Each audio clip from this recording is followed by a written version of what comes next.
ബലാത്സംഗ കേസിൽ ഒളിവിൽ തുടരുന്ന റാപ്പർ വേടൻ എന്ന ഹിരൺദാസ് മുരളിക്കെതിരെ കൂടുതൽ പരാതികൾ. ലൈംഗിക ചൂഷണ പരാതികൾ ഓൺലൈൻ അഭിമുഖങ്ങളിൽ വെളിപ്പെടുത്തിയ പെൺകുട്ടികളിൽ ചിലർ പോലീസിലും പരാതി നൽകിയേക്കും.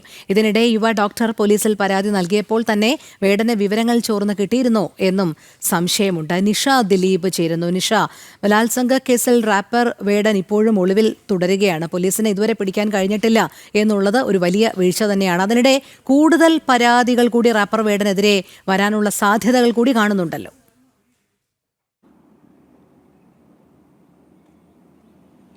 രോഹിണി, റാപ്പർ വേടൻ ഇപ്പോഴും ഒളിവിലാണോ എന്നുള്ള കാര്യം പോലീസ് സ്ഥിരീകരിക്കുന്നില്ല. ഇന്നലെ പോലീസ് കമ്മീഷണർ പുട്ട വിമലാദിത്യയോട് ഇക്കാര്യം മാധ്യമപ്രവർത്തകർ ചോദിച്ചപ്പോഴും വേടൻ ഒളിവിലാണോ എന്നുള്ള കാര്യത്തിൽ അദ്ദേഹം പ്രതികരിച്ചില്ല.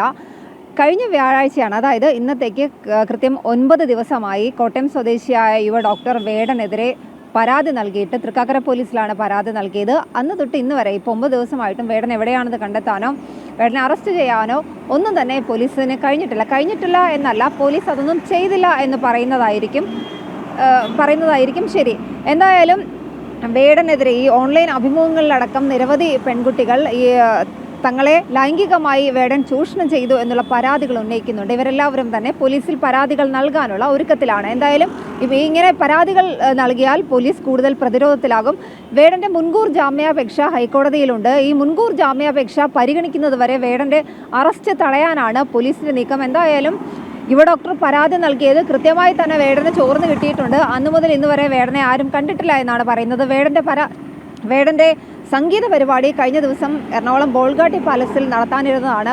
ആ സമയത്ത് വേടൻ അവിടെ എത്തുമ്പോൾ പോലീസ് അറസ്റ്റ് ചെയ്യുമെന്നുള്ള ഊഹങ്ങളൊക്കെ ഉണ്ടായിരുന്നു. അറസ്റ്റ് ചെയ്യാനുള്ള നീക്കങ്ങൾ പോലീസിൻ്റെ ഭാഗത്തുനിന്നുണ്ടായിരുന്നു എന്നുള്ള ചെറിയ സൂചനകളുണ്ട്. പക്ഷേ ആ പരിപാടി പിന്നീട് ക്യാൻസൽ ചെയ്തു. ഈ പരിപാടി ക്യാൻസൽ ചെയ്തതായി സംഘാടകർ തന്നെ അറിയിക്കുകയായിരുന്നു. എന്തായാലും 9 ദിവസത്തിനിപ്പുറവും വേടനെ അറസ്റ്റ് ചെയ്യാൻ പോലീസിന് കഴിഞ്ഞിട്ടില്ല. വേടന്റെ അറസ്റ്റ് നീട്ടിക്കൊണ്ടു പോകാനുള്ള ശ്രമമാണ് പോലീസിന്റെ ഭാഗത്തു നിന്നും നടക്കുന്നത്.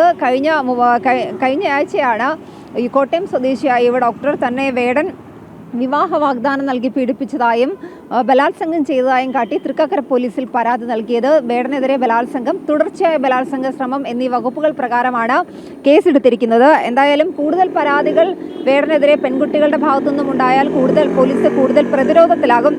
എന്തായാലും ഇന്ന് വരെ ഇപ്പോൾ പോലീസിന്റെ ഭാഗത്തു നിന്ന് വേടനെ രക്ഷിക്കാനുള്ള ശ്രമങ്ങൾ, അല്ലെങ്കിൽ വേടന്റെ അറസ്റ്റ് നീട്ടിക്കൊണ്ടുപോകാനുള്ള ശ്രമങ്ങൾ തന്നെയാണ് നടക്കുന്നത്. ഹൈക്കോടതി മുൻകൂർ ജാമ്യാപേക്ഷ പരിഗണിക്കുന്നത് വരെ വേടനെ അറസ്റ്റ് ചെയ്യാതിരിക്കാനാണ് പോലീസിന്റെ നീക്കം. രോഹിണി, ശരി, നിഷയാണ് വിവരങ്ങൾ നൽകിയത്.